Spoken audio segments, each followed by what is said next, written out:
YCP MP Mithun Reddy దాఖలు చేసిన పిటిషన్లపై నేడు ఏసీబీ కోర్టులో విచారణ జరగనుంది. జైలులో వసతులు కల్పించాలని వేర్వేరు 3 పిటిషన్లు దాఖలయ్యాయి.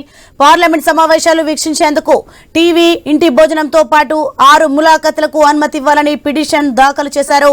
ఈ పిటిషన్లపై నేడు ఏసీబీ కోర్టు విచారించనుంది. జైలు అధికారులపై ఏసీబీ కోర్టు న్యాయమూర్తికి మిథున్ రెడ్డి తరపు న్యాయవాదులు ఫిర్యాదు చేశారు.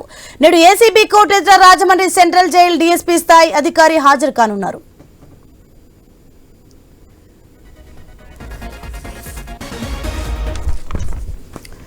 రైట్కి ఇదే అంశానికి సంబంధించి మరింత సమాచారం మా ప్రతినిధి కాంతి ఫోన్ లైన్ లో అందిస్తారు. కాంతి, వైసీపీ ఎంపీ మిథున్ రెడ్డి దాఖలు చేసిన పిటిషన్లపై నేడు ఏసీబీ కోర్టులో విచారణ జరగనున్నట్టుగా తెలుస్తోంది. దీనికి సంబంధించిన డీటెయిల్స్ ఏంటి? సియాసోని ఏసీబీ కోర్టులో మిథున్ రెడ్డి దాఖలు చేసినటువంటి పిటిషన్ కి సంబంధించి ఈ రోజు విచారణ జరగబోతుంది. అయితే జైల్లో వసతులు కల్పించాలని వేర్వేరుగా 3 పిటిషన్లను మిథున్ రెడ్డి దాఖలు చేశారు. ఏదైతే రిమాండ్ విధించిన రోజే పిటిషన్లు దాఖలు చేసినప్పటికీ న్యాయమూర్తి రేపు ఈ పిటిషన్లు దాఖలు చేయాల్సిందిగా చెప్పడంతో నిన్న ఈ పిటిషన్స్ ని దాఖలు చేయడం జరిగింది. అయితే ప్రస్తుతం ఈ 3 పిటిషన్స్ కి సంబంధించినటువంటి విచారణ ఈ రోజు ఏసీబీ కోర్టులో జరగబోతోంది.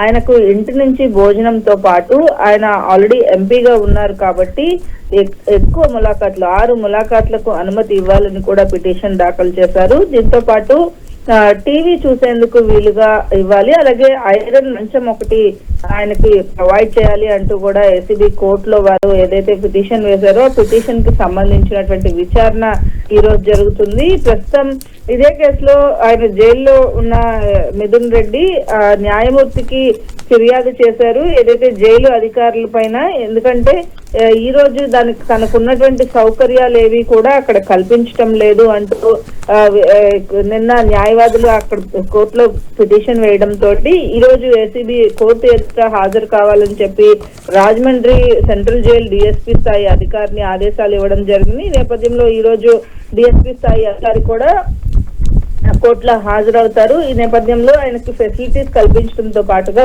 కస్టడీ పిటిషన్ ని కూడా నిన్న పోలీస్ లిసిట్ అధికారులు వేయడం జరిగింది. ఈ నేపథ్యంలో కోర్టు కస్టడీకి ఇస్తుందా లేకపోతే ఫెసిలిటీస్ కి సంబంధించినటువంటి అంశం పైన ఒక తీర్పు ఇస్తుందా అనేది అయితే వేచి చూడాల్సిన పరిస్థితి.